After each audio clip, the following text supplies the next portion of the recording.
بسم اللہ الرحمن الرحیم۔ السلام علیکم ویورز۔ اللہ تعالیٰ کی ذات کو ہم مختلف ناموں سے پکارتے ہیں۔ کوئی اللہ تعالیٰ کہتا ہے، کوئی اللہ وحدہ لا شریک لہ کہتا ہے، اور کچھ لوگ اللہ تعالیٰ کو اللہ میاں کہتے ہیں۔ اس ویڈیو میں میں آپ کو بتاؤں گی کہ اللہ تعالیٰ کو اللہ میاں کہنا ہے جائز ہے یا نہیں۔ تو اس بارے میں آپ کو عرض کرتی چلوں کہ اس بارے میں کتابوں میں کچھ نہیں۔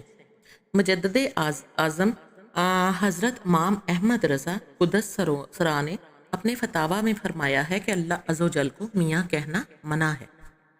وجہ یہ ہے کہ میاں کے 3 معنی ہیں: مالک، شوہر، اور نمبر 3 زنا کا دلال۔ اور جس لفظ کے چند معنی ہوں اور کچھ معنی خبیث ہوں اور وہ لفظ شرع میں وارد نہ ہو تو اس کا اطلاق اللہ عز و جل پر منع ہے۔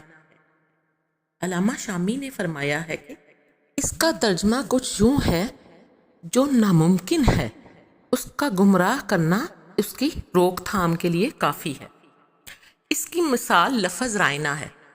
حضور اقدس حضرت محمد صلی اللہ علیہ وآلہ وسلم کے ارشادات جب صحابہ کرام رضی اللہ تعالیٰ عنہ اچھی طرح سننا پڑتے یا سمجھ نہ پاتے تو عرض کرتے رائنا، یعنی ہماری رعایت فرمائیے۔ اب یہی لفظ یہود کی لغت میں یعنی رائنا کے معنی بے وقوف کے ہیں۔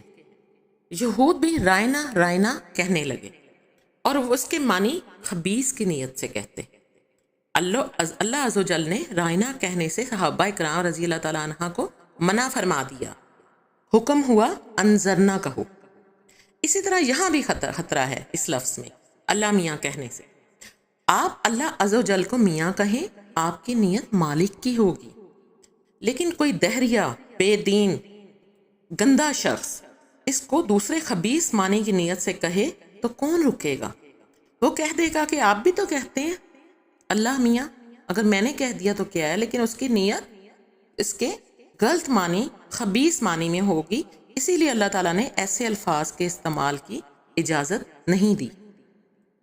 بہتر یہی ہے کہ آپ اللہ تعالیٰ کی ذات کو اللہ کہہ کر ہی پکاریں، اور خدا کا لفظ بھی اس کے لیے زیادہ بہتر نہیں ہے، کیونکہ خدا جو ہے وہ گاڈ یا خدا ایک لفظ ہے اور اللہ صرف ایک ہے۔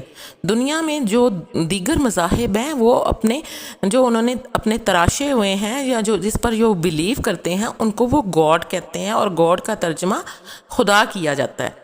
اس لیے اب خدا حافظ کہنے کی بجائے اللہ حافظ کہیں، کیونکہ اللہ ایک ہے، اللہ باری تعالیٰ ایک ہے۔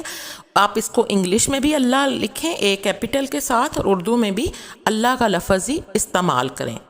جزاک اللہ۔ میری ویڈیو اچھی لگی ہو تو اسے لائک کر دیجیے گا، میرے چینل کو سبسکرائب کر دیجیے گا، دعاؤں میں یاد رکھیے گا، اپنا اور اپنوں کا بہت خیال رکھیے گا۔ اللہ حافظ۔